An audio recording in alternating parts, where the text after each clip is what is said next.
Her voice cut through the laughter like glass against stone. "I'm proud of all my kids," my mother announced, champagne flute raised high, her face glowing in candlelight. "Except one." The room erupted in laughter, my siblings, their partners, even the grandchildren cackling without hesitation.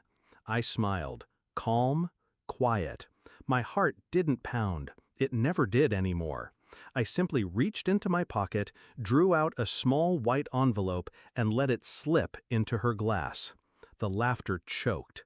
Bubbles carried the paper up through the golden liquid. She screamed when she saw what floated inside.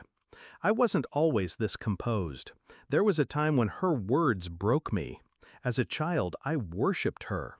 I thought love could be earned with straight A's, with silence when she snapped, with carrying burdens that weren't mine. But no achievement mattered. She always found a way to remind me. I was the mistake. At first, I believed her. I thought maybe I was defective, unworthy. But the years sharpened me. I stopped pleading for scraps of affection. Instead, I started listening, watching, collecting. She liked to talk when drunk. She liked to boast when surrounded. And she liked to keep her sins hidden, though she was careless with where she buried them. The betrayal wasn't one moment. It was a pattern. The loan she took out in my name when I was in college, the inheritance she funneled quietly into my brother's business, the lies she spun about me, lazy, selfish, unstable, while I worked 2 jobs to survive. I carried it all in silence. My siblings laughed along, blind or unwilling to see. To them, I was the family disappointment. And I let them believe it, because what they didn't know was that every slight, every theft, every cruel word was a thread, and I was weaving a net. The envelope was simple, unmarked, unassuming. Inside, copies of the documents I had gathered over years, the forged loan application, the altered will from my grandmother's estate, bank transfers with her signature, dates that matched her trips and emergencies. Even the message she once drunkenly texted me by accident, "Don't worry, they'll never trace it back. He's too dumb to notice." I wasn't too dumb.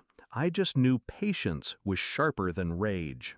That night, as the envelope slid into her glass, I didn't need to speak. The room spoke for me. Forks froze mid-air. My siblings leaned forward, curiosity souring into dread. My father's face drained pale. She fished the soaked envelope out, hands trembling, paper peeling apart, ink bleeding, but the words were still legible enough. Her eyes flicked from the page to me, and for the first time in my life, she looked afraid of me. I had planned the timing carefully. Her birthday. Everyone gathered, the people she needed most to believe she was flawless. They read over her shoulder, gasps, denials, then silence. The kind of silence that feels like a coffin being nailed shut. My brother whispered, "Mom, is this real?" She stammered, her voice cracking. "It's not. These are lies. He made these up." But I had more. I reached into my jacket and laid a neat folder on the table. Dry copies, originals safe in a deposit box.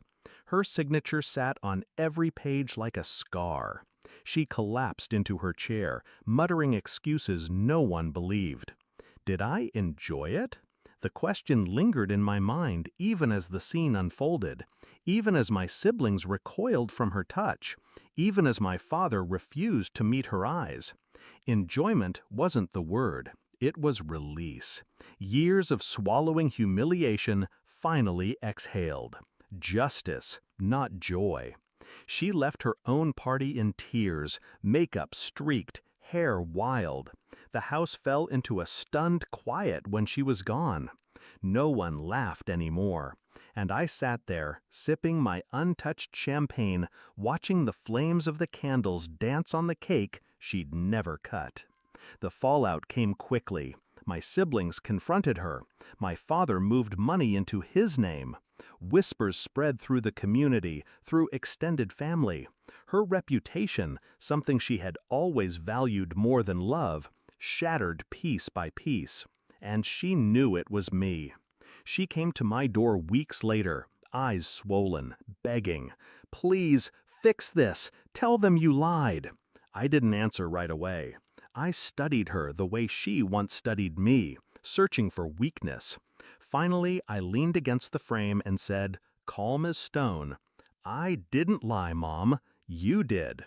And the difference is, I brought proof." Then I closed the door. Slowly, softly, no slamming. Final. I don't regret it. People call it cruel.